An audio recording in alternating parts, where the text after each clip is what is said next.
estar aqui. Como aqui eu respiro,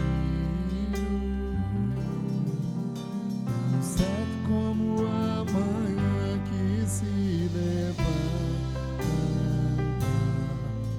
tão certo como eu te falei, podes me. Boa noite, igreja. Graça e paz. Tá linda a igreja, não é? Tá linda. Vocês não concordaram comigo? Vocês olharam pro irmão feio do lado e disseram, não tão linda assim, né? Não, tá linda assim. Olha quanta gente bonita reunida nesse lugar.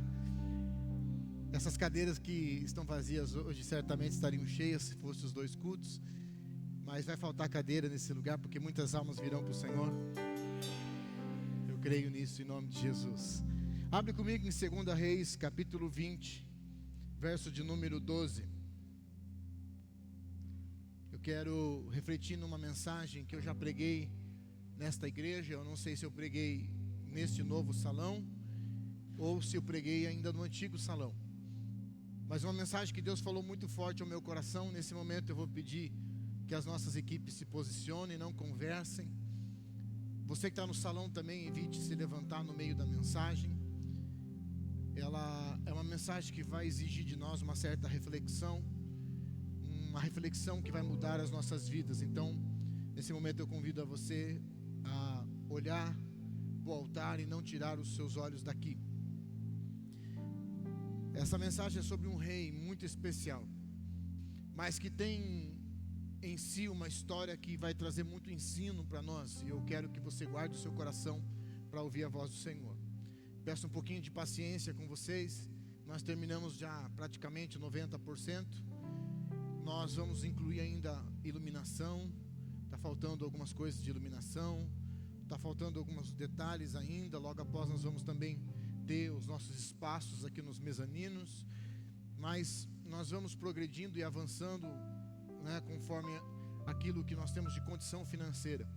E eu creio que Deus vai prover através da sua vida, da minha vida, e que nós vamos conseguir continuar fazendo coisas e deixar essa igreja cada vez mais adequada para que você e eu, nossas famílias, possam se reunir neste lugar.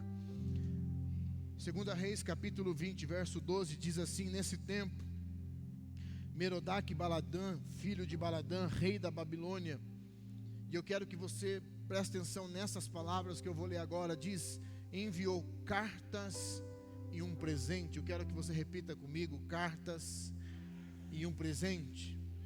É comprovado, se você repetir, você guarda mais. E eu quero que você participe da mensagem com o intuito de você guardar aquilo que é pregado, que você mergulhe naquilo que é pregado nesta noite. Então o rei enviou cartas e um presente, cartas e presente, a Ezequias, porque soube que ele havia estado doente. Ezequias recebeu bem os mensageiros e lhes mostrou toda a casa do seu tesouro, toda a casa. Não foi um pedaço, não foram 2, foi toda a casa. E especiarias, os olhos finos, o seu arsenal e tudo o que havia nos seus tesouros. Não houve nada em seu palácio, nem em todo o seu domínio, que Ezequias não lhe mostrasse. Então o profeta Isaías foi falar com o rei Ezequias e lhe disse: que foi que aqueles homens disseram e onde vieram e de onde vieram? Ezequias respondeu: vieram de uma terra distante da Babilônia. Diga comigo, Babilônia. Essa palavra, aliás, essa cidade que hoje é o atual Iraque, se eu não me engano, tem um significado muito importante. Eu queria que você guardasse esse significado. Essa cidade vai mostrar para nós não mais um lugar geográfico, mas vai falar de uma nova mentalidade. Que verso que eu estou? 15. Isaías então perguntou: o que eles viram no seu palácio? Ezequias respondeu: viram tudo o que há no meu palácio. Não houve nada nos meus tesouros que eu não lhes mostrasse. Então Isaías disse a Ezequias: ouça a palavra do Senhor. Eis que virão dias em que tudo o que houver no seu palácio, isto é, tudo o que os seus pais ajuntaram até o dia de hoje, será levado para a Babilônia. não ficará coisa alguma, diz o Senhor. Alguns dos seus próprios filhos, gerados por você, serão levados para que sejam eunucos no palácio do rei da Babilônia. Então Ezequias disse a Isaías: boa é a palavra do Senhor que você falou. Pois ele pensava assim: enquanto viver, haverá paz e segurança. Pai, em nome de Jesus, fala conosco, e toda arrogância, todo orgulho, toda prepotência e toda ação maligna caia por terra.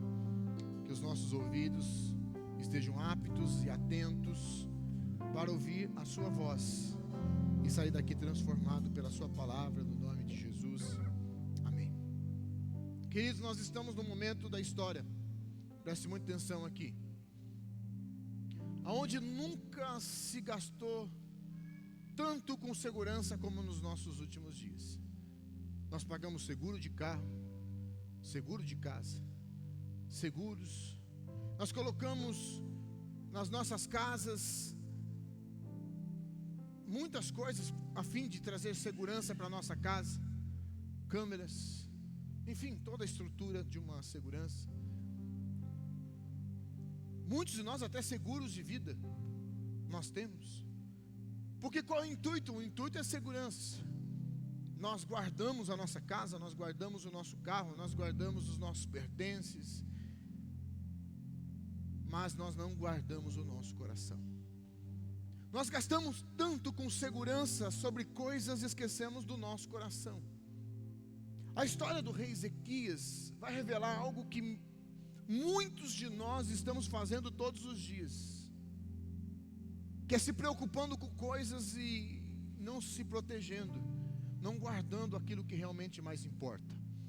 Eu quero que você entenda o que acontece com o rei Ezequias, e eu vou andar um pouco na história. Rei Ezequias começa a reinar, se eu não me engano, posso estar errado, com 24 anos, se eu não me engano, 24 ou 25, entre 20 ou 25 anos. Ele reina por 29 anos. Ezequias vai fazer tudo o contrário que o seu pai fez. O seu pai foi um idólatra, foi alguém que teve como governo a idolatria, um péssimo rei. O seu reinado foi terrível, ao ponto dele sacrificar o seu próprio filho no altar a um deus chamado Moloque. Seu reinado foi terrível. Quando nasce Ezequias e começa a reinar no lugar do pai, ele vai fazer tudo ao contrário do pai. Ele vai quebrar os postes, ele vai quebrar a adoração a ídolos, ele vai restaurar o culto a Deus, vai ser um verdadeiro homem de Deus, ao ponto da Bíblia dizer que Ezequias era como Davi. Você sabe melhor do que eu que Davi era o homem segundo o coração de Deus. Ezequias é um bom rei, ao ponto da Bíblia dizer que não teve rei como ele. Ezequias é um exemplo, A Bíblia vai dizer então que a Síria, que já tinha tomado o reino do norte, que ficava em Samaria, as 10 tribos de Israel, a Síria agora vai atacar Jerusalém, o reino do sul, no qual Ezequias é o rei. E nesse confronto, o comandante vai chegar até Ezequias e vai começar a fazer uma pressão, dizendo o seguinte, diante de todo o povo, dizendo: não acredite que Ezequias vai conseguir livrar vocês das mãos do rei da Síria, porque nenhum império, nenhum país, nenhuma nação conseguiu ficar diante do rei do império da Síria. Não vai ser vocês que vão suportar, vocês vão sucumbir, assim como todas as outras nações. E uma das afrontas é dizer: se Ezequias disser que o rei, aliás, que o Senhor que vocês servem vai livrar vocês, também é mentira. Mas a Bíblia vai dizer que Deus dá livramento a Ezequias e toda a nação de Israel. Um anjo mata todo o exército do inimigo. Mas preste muita atenção no texto. Diz a Bíblia que Ezequias, quando ouve as afrontas do inimigo, ele vai orar. Ele vai orar. E a Bíblia diz que Deus ouve a oração de Ezequias. Diga comigo: Deus ouve a oração. Diga mais forte, por favor. Deus ouve a oração. Deus dá vitória para Ezequias e para toda a nação de Israel. Passado um tempo, Isaías, o mesmo profeta que profetizou a vitória, vai chegar a Ezequias e vai dizer: arruma a tua casa, porque você vai morrer. Mais uma vez diz a Bíblia que Ezequias ora ao Senhor. Ele ora ao... A Bíblia diz que Isaías volta e diz: Deus ouviu a sua oração. Fala comigo mais uma vez. Deus ouve a oração. Uma oração pode mudar tudo. Uma oração pode mudar o ambiente. Uma oração pode mudar os decretos do inimigo. Uma oração pode mudar uma vida. Uma oração pode mudar destinos. Uma oração pode mudar aquilo que é impossível diante dos homens, mas é possível diante de Deus. Tem alguém comigo aqui? Tem alguém que vai orar nessa noite, que crê no poder da oração nessa noite? Ezequias venceu uma batalha, ganhou mais 15 anos de vida, porque creu no poder da oração. Ezequias está vivendo um verdadeiro milagre de Deus.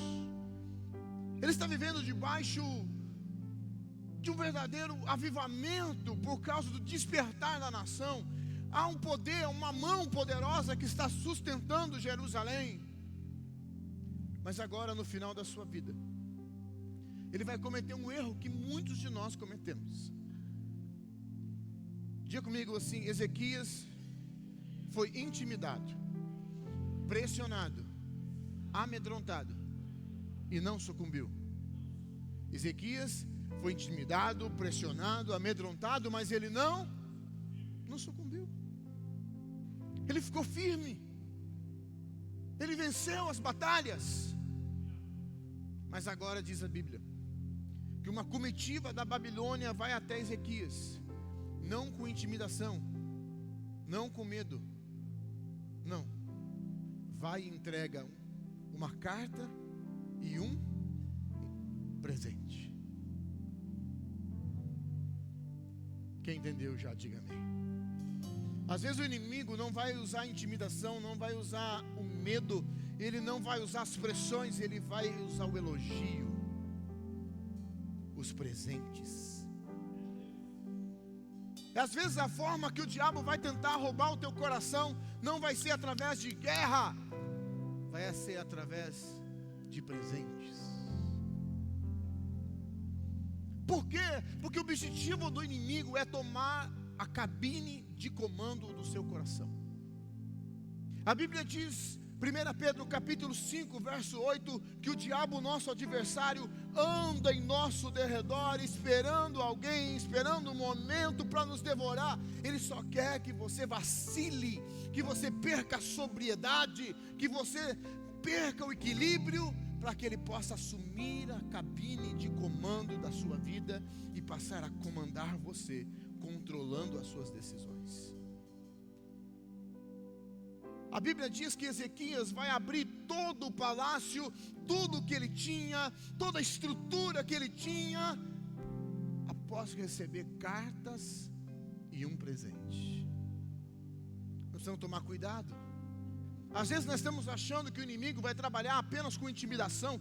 Nós estamos achando que o inimigo vai trabalhar com pressões e com medo. Mas muitas vezes ele está nos seduzindo através de mentiras. Ele está nos pescando através de mentiras, com estratégias. Estratégias que têm rosto, que têm imagem, que parece que são boas, mas não são. Tome cuidado com os enganos, tome cuidado com os métodos do inimigo. Quando você perde o comando da sua vida, o comando da sua mente, o inimigo começa a controlar você, e você passa a não mais ser o gestor da sua vida, você passa a ser apenas um escravo. O que está acontecendo com Ezequias? Ele abre todo o palácio para o inimigo, mostra tudo que tem lá dentro. Ele está vulnerável, acessível. Ele está dando campo para quem não devia dar. Ele está dando acesso para aquele que nunca deveria ter acesso. Você carrega algo especial. Eu vou falar de novo isso. Eu não estou aqui para apenas motivar você, não. Eu estou aqui para pregar o Evangelho. Mas eu preciso dizer que você carrega algo especial. Abre comigo em 2 Coríntios, capítulo 4, verso 7. Olha o que diz a Bíblia. Temos, porém, este tesouro. Diga comigo, tesouro. Mais forte, diga comigo, tesouro. Você tem um tesouro. A Bíblia vai dizer que esse tesouro está em vasos de barro. Nós somos barro, mas nós carregamos algo poderoso. Tem um tesouro dentro de nós. E para que esse tesouro está dentro de nós? Para que a excelência do poder seja de Deus e não de nós. As pessoas vão olhar para nós e vão dizer: o que você carrega não é humano, não pode ser. O que você está fazendo, homem comum não é capaz de fazer. O que você está fazendo só pode ter uma mão maior que está sobre você. É extraordinário, vai além dos olhos humanos, vai além da imaginação humana. O que vai acontecer nessa igreja, o avivamento que vai acontecer aqui, as pessoas vão dizer: não é homem que está lá. O que vai acontecer na tua casa, vão dizer: é Deus que está nessa casa. O que vai acontecer nessa família, vão dizer: é Deus que está nessa família. É impossível, ele não poderia fazer, ele só é um vaso de barro, ele só é um homem comum, mas ele carrega um tesouro dentro dele. Ele carrega um tesouro dentro dele. É o poder do Evangelho. É o poder do Evangelho. Deus depositou em homens comuns para viver algo extraordinário. É o poder do Evangelho. Você pode glorificar a Deus por isso. É a força do Evangelho. É o anúncio do Evangelho.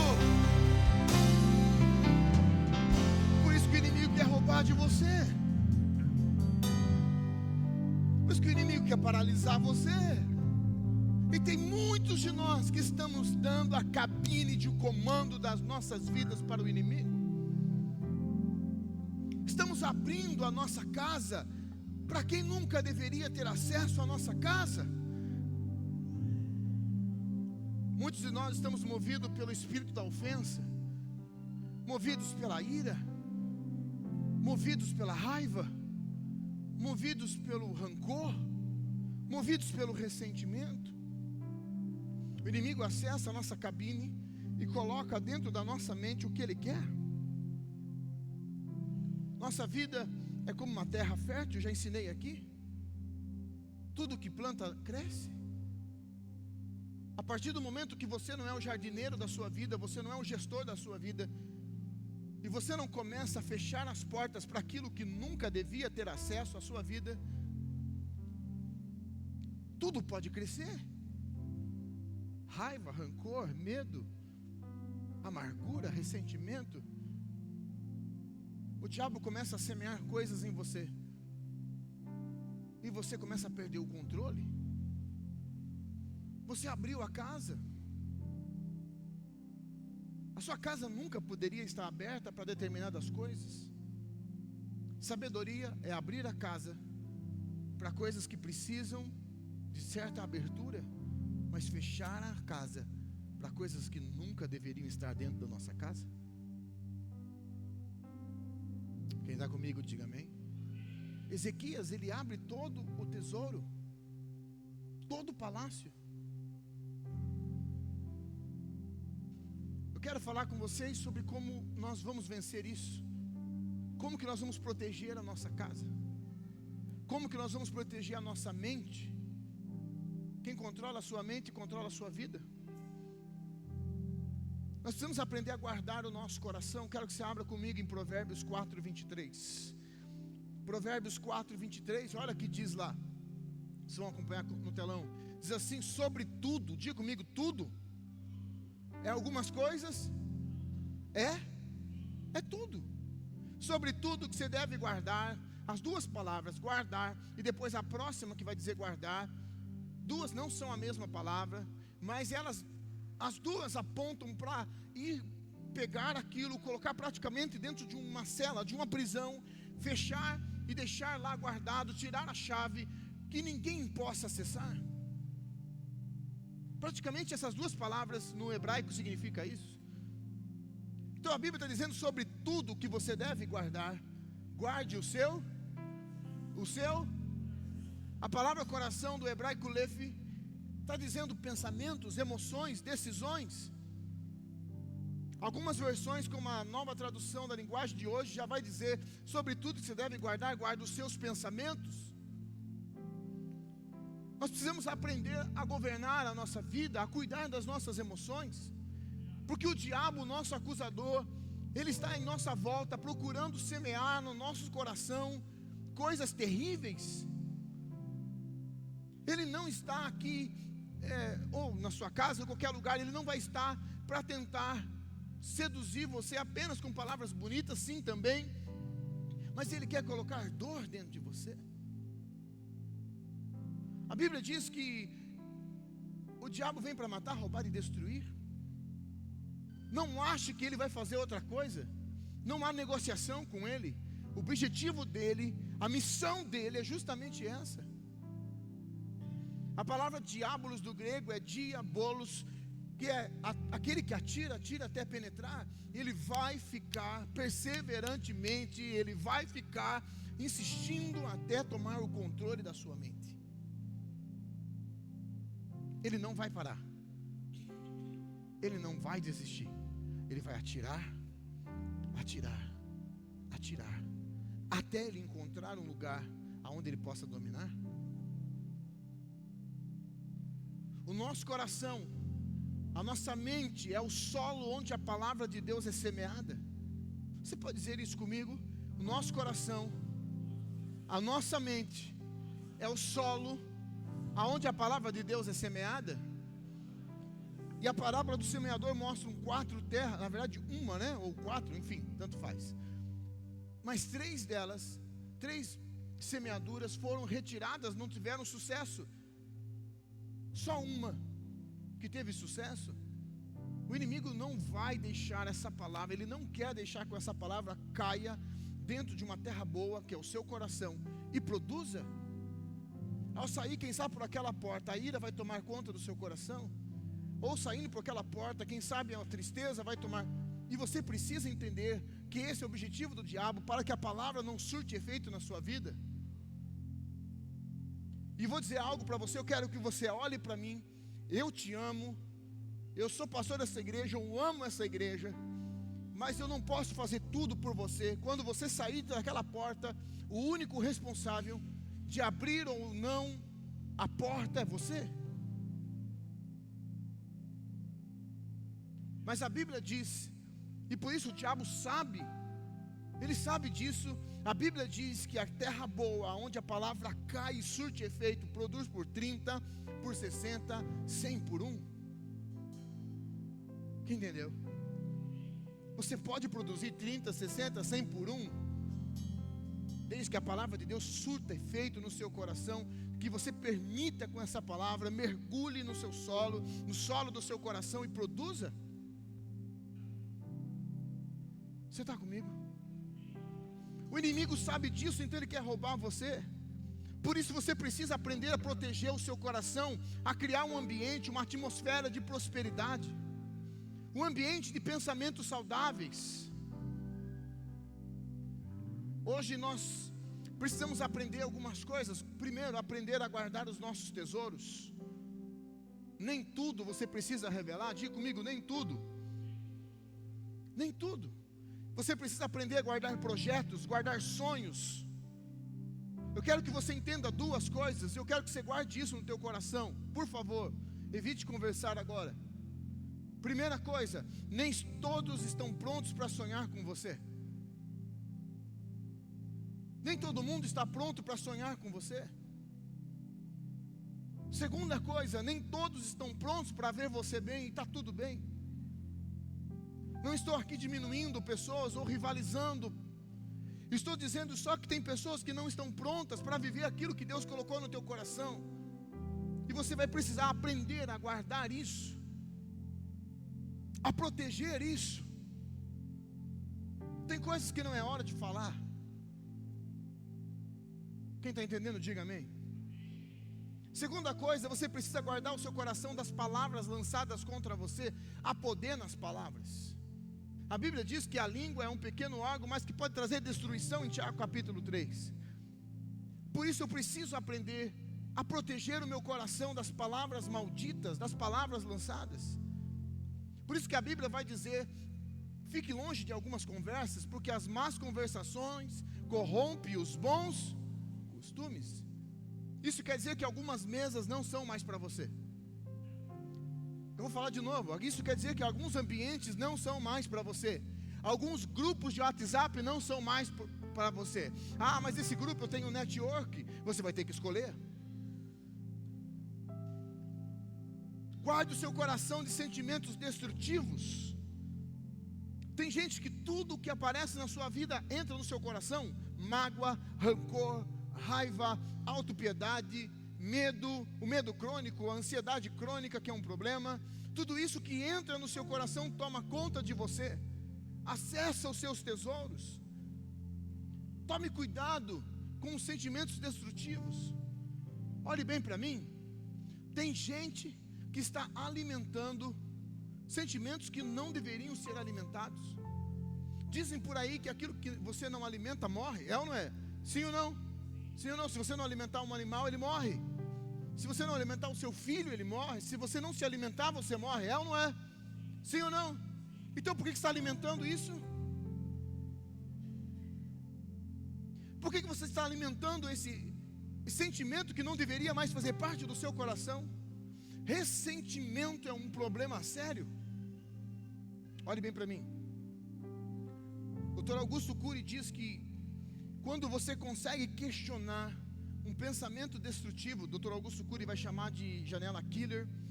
Quando você consegue questionar nos primeiros segundos, isso é muito importante, porque você está questionando aquele pensamento. Isso é bom. Você precisa fazer esse questionamento. Isso é autoconhecimento, reflexão. Mas quando, presta atenção, quando você ressente ou você repensa o tempo todo, gasta muita energia, e quanto mais energia você gasta com esse pensamento, maior ele fica.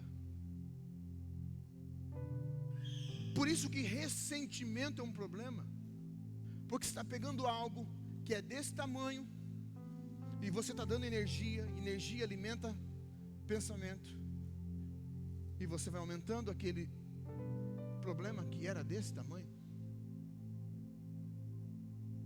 Tome cuidado, que algumas coisas você já deveria ter perdoado. Você não deveria mais perder o sono por algumas coisas. Você não deveria estar ressentindo algumas coisas. Porque eu vou dizer algo para você: se for relação a uma pessoa, essa pessoa está dormindo, enquanto você está alimentando um sentimento destrutivo dentro de você. Quem está comigo? Aprenda a guardar o seu coração dos sentimentos destrutivos. Guarde o seu coração dos dardos inflamados do inimigo. Guarde o seu coração dos ataques do inimigo.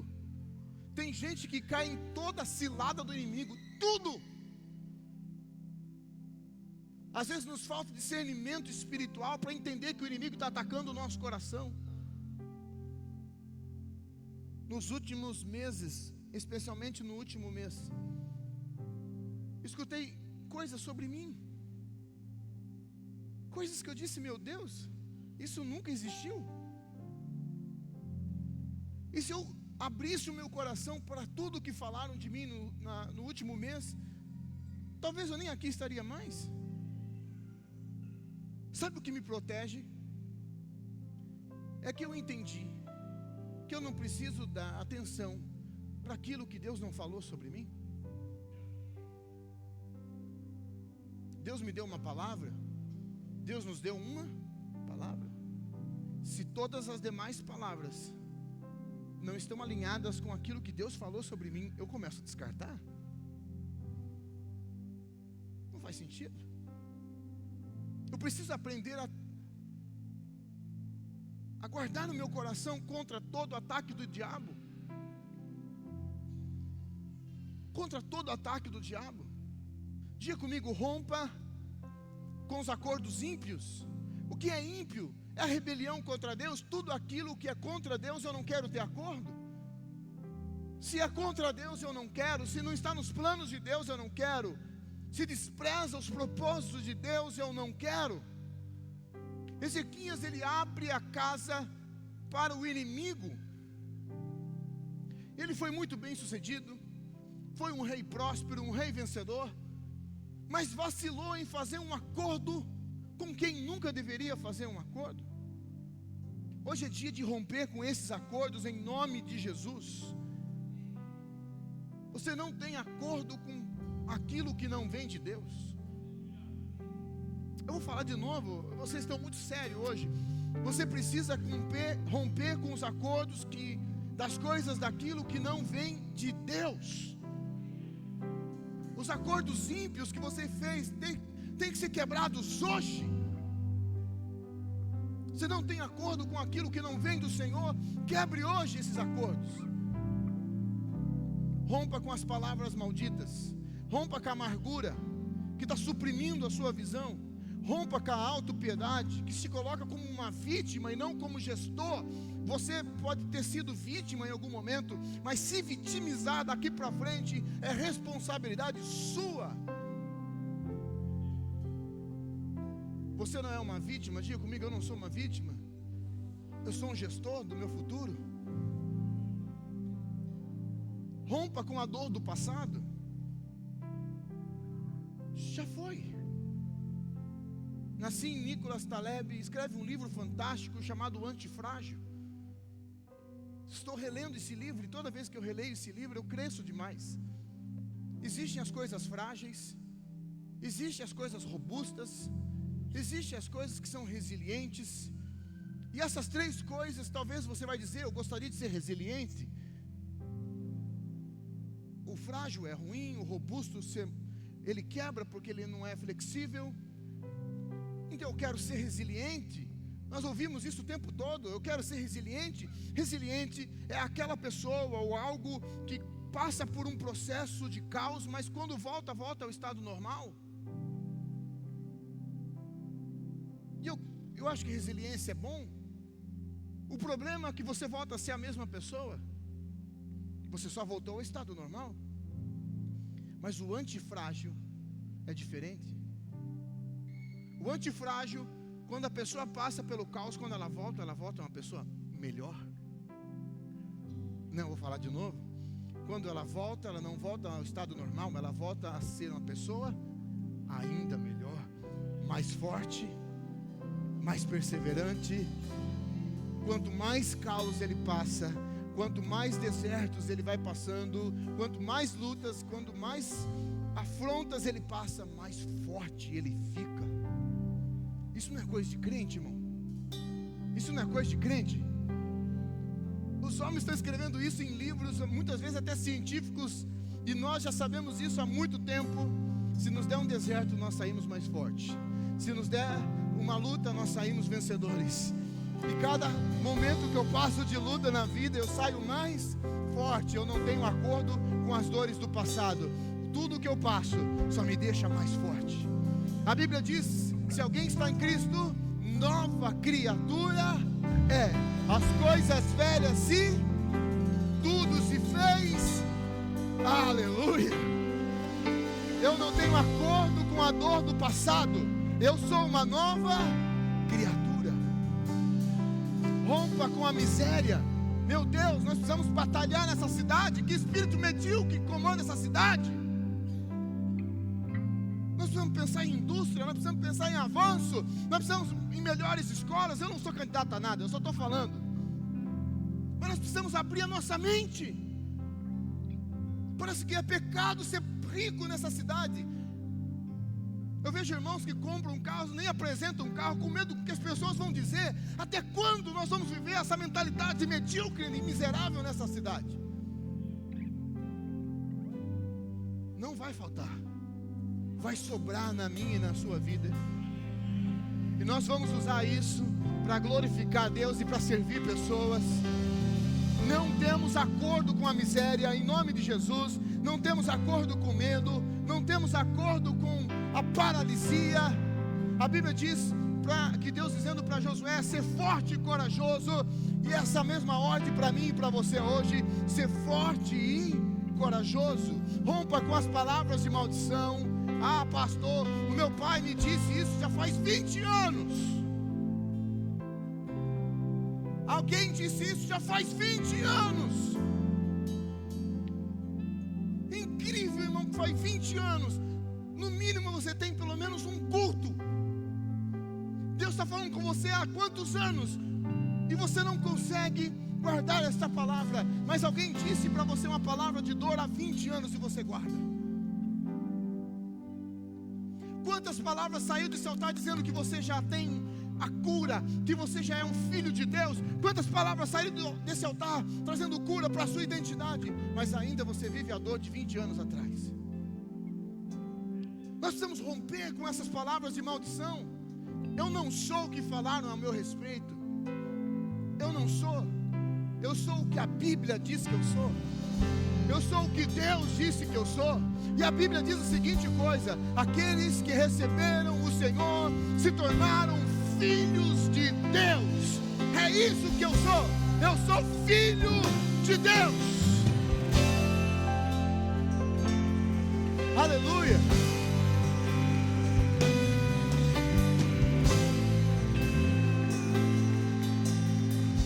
Ei, rompa com as companhias que estão travando a sua vida. Tem gente sentando em mesa e estão falando para você: sai da igreja. Algumas companhias não dá certo mais. Você deve amá-los, você deve respeitá-los, e você deve ganhá-los para Jesus, mas eles não podem mais ter poder de influência sobre você. Rompa com essas amizades que te afastam de Cristo. Rompa com o fracasso. Diga comigo: fracasso é um evento, não uma pessoa. Vamos repetir: fracasso é um evento e não uma pessoa. Um dia mau não define quem nós somos. Um dia mau não define quem você é. Você fracassou hoje, não tem problema. Aprende com seus erros e volta melhor. Você vai mais longe. Você errou hoje, aprende com o seu erro. Não estou falando de pecado, irmão. Não estou falando de gente que vive no adultério e tantos outros pecados. Não é isso que eu estou falando. Isso nós temos que entender, que isso afronta a santidade de Deus. Ninguém diminui a santidade de Deus. Mas se hoje não deu certo, hoje foi só um evento, não a minha identidade. Rompa com o fracasso. Rompa com o espírito da ofensa. Tem gente que não consegue viver porque tudo ofende. Tudo ofende. Esse espírito de ofensa tem tomado contas. A ofensa é uma armadilha do diabo. E a armadilha, a palavra ofensa significa isso no grego. O diabo vai e coloca uma armadilha e você cai. Pronto, você perdeu tudo, porque agora o seu coração está ofendido. Foi assim que Caim caiu, por causa da ofensa. Rompa com o espírito de insatisfação. Tem gente que hoje acordou numa casa, tem um bom carro, tomou um bom café, a família está na mesa, e mesmo assim está reclamando. E mesmo assim está murmurando. Esse espírito de insatisfação é um espírito ímpio, rebelde contra Deus. Hoje é dia de romper com eles. Diga comigo: a insatisfação é a ladra do presente.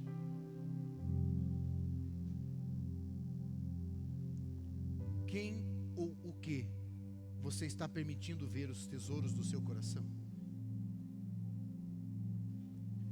Quem você está deixando entrar dentro da sua alma, dentro da sua história? Não somente escrever, não somente ver, mas também escrever uma história a seu respeito. ressentimento, amargura, o vício, a mentira. Hoje você tem um chamado. Você tem a chave da porta do seu coração. E só pode entrar quem você permitir. O inimigo só vai ter o acesso que você dar a ele. O inimigo só vai ter a autoridade que você dar a ele. Vai ser essa noite você decidir não dar acesso ao inimigo. Ele não pode entrar. Quem está com a chave aí? Você está com a chave? Você está com a chave do seu coração? Você vai dizer quem entra e quem sai. Você vai dizer quem permanece lá dentro, quem nunca mais poderá entrar aí dentro. Mas eu tenho uma notícia boa. A Bíblia diz, Apocalipse capítulo 3, eu acho que é o 20 ou 10, bom, enfim. Eis que estou à porta aí. Eis que estou à porta aí. Deus está batendo a porta do nosso coração. Se alguém abrir a porta, entrarei e cearei com ele. E ele, Deus quer entrar na sua casa. Deus quer entrar no seu coração. Ah, pastor, Deus já está aqui. Aleluia.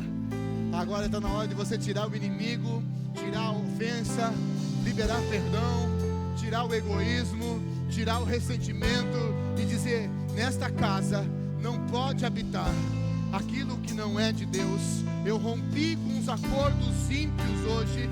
Se Deus mora aqui, o ressentimento não pode morar aqui. Se Deus mora aqui, a mágoa não pode morar aqui. Quem crê nisso, diga amém. Diga comigo, esta casa. Diga, cante, cante. Esta casa é sua casa, nós deixamos ela pra você. Cante, cante, cante. Jesus. Diga isso, diga. Esta casa, sua casa, nós deixamos ela pra você. Quem aqui vai deixar Jesus morar na sua casa? Quem aqui vai entrar, abrir a porta para Jesus entrar? Quem sabe até hoje você deixou o inimigo olhar tudo aí dentro, mas hoje você está rompendo com os acordos ímpios e está dizendo, esta casa, só Jesus pode morar. Diga, apareça. Que o teu nome cresça, enche este lugar, enche este lugar. Diga. Apareça, que o teu nome cresça, vem me incendiar, vem me incendiar. Já estou terminando, nós já vamos para o batismo. Mas antes você precisa entender que é você o responsável por derrubar alguns altares. É você o responsável por determinar o que vai entrar, o que não vai entrar no seu coração. Não deixe o inimigo entrar. Não mostre os seus tesouros para o inimigo. Comece a fechar esta casa. A ira não vai mais comandar você. Raiva não vai mais comandar você. Raiva se alimenta de raiva. Não deixe mais a raiva tomar conta do seu coração. Não deixe o medo tomar conta do seu coração. Não deixe a amargura tomar conta do seu coração. Olha, você tem uma nova palavra. Diga comigo, eu tenho uma nova palavra. Diga mais uma vez, eu tenho uma nova palavra. E é essa palavra que vai determinar a minha vida daqui para frente. Eu sou o que a Bíblia diz que eu sou. Eu sou o que a Bíblia diz que eu sou. Não importa o que falaram de mim. Eu sou o que Deus diz que eu sou. Quem está comigo, diga amém. É uma nova vida. Você pode glorificar, tem liberdade. Você pode levantar suas mãos. Glorifique. Glorifique. Sua casa, nós deixamos ela pra você. Feche a porta hoje. Jesus. Diga, esta casa é sua casa, nós deixamos ela pra você. Você pode glorificar Deus. Jesus. Pode entrar. Pode entrar. É tudo seu. Diga, diga. Meu coração é Ore isso. não quero mais o meu querer. Não vou sair daqui. Vamos lá. Até tocar. Pode entrar, diga, pode entrar. Pode entrar. É tudo seu. Faça o que quer fazer. Meu coração é teu. Aleluia. Não quero mais o meu querer. Não vou sair daqui. Feche seus olhos. Até tocar você. Diga, não quero. Não quero só me arrepiar, não quero só me emocionar, não quero só experimentar, quero mergulhar. Diga! Não quero só me arrepiar, não quero só me emocionar, não quero só experimentar. Feche seus Quero olhos. Diga, pode entrar, pode entrar. É tudo seu. Faça essa oração. Faça o que quer fazer. Meu coração é teu. Não quero mais o meu querer. Não vou sair daqui até Pode entrar. tocar Ore você. isso, por favor, diga. Pode entrar. É tudo seu. Faça o que quer fazer. Eu vaguei. Meu coração é teu. Não quero mais. Meu querer. Não vou sair daqui até tocar você. Mundo afora, mas não encontrei o que Vai tenho adorando. agora. Eu tenho você. Vai adorando, vai adorando. Aleluia, vai adorando. Só tenho você. Você pode fechar os olhos e dizer isso. Eu vaguei.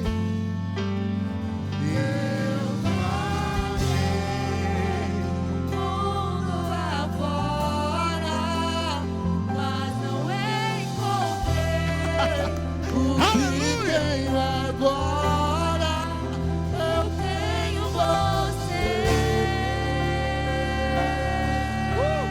É uma nova vida, é uma Só nova vida. tenho você. Vamos mais uma vez cantar isso. Eu vaguei. Eu vaguei. Fique de pé, fique de pé. Deixa a glória de Deus encher essa casa. Encontrei o que tenho agora. Eu tenho você. Aleluia. Só tenho você. Vamos cantar isso. Eu estava longe. Eu estava longe, você estava perto. Eu te rejeitei, em troca recebi Isso aí. Aumente o seu coração. Me senti sozinho, me tornou seu filho. Desde mim chamou nada e eu disse: Não me abandonou. "És bem-vindo." Vamos dizer, não me abandonou. Não me abandonou todas as vezes que eu caí. Bastou eu falar pra você e ouvir e ficar feliz. Deus está aqui. E ficar feliz. Não me abandonou. Cante, cante. Não me abandonou todas as vezes que eu caí. Bastou eu falar pra você e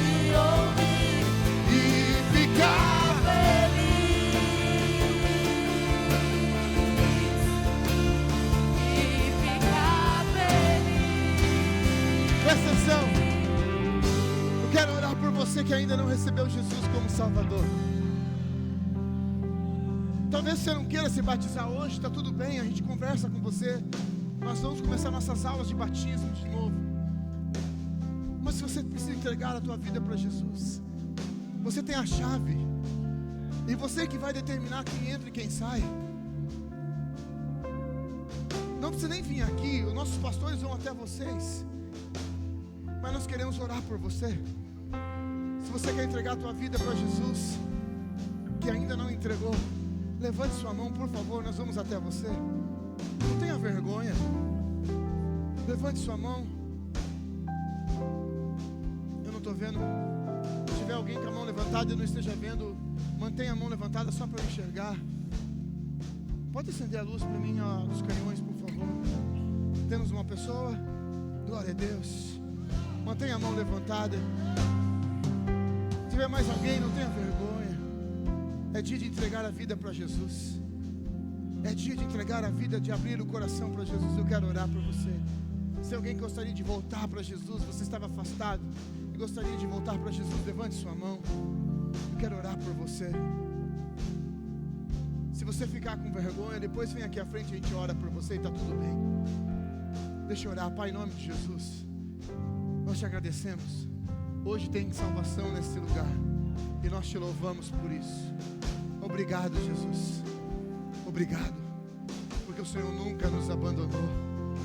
Obrigado, Senhor, e hoje nós estamos aprendendo que tem coisas que tem que ficar pelo lado de fora da porta, que tem coisas que não cabem para a nossa vida, e nós te louvamos por isso. Nós te louvamos por salvação, em nome de Jesus. Se tem alguém feliz nesse lugar, aplauda Jesus por isso.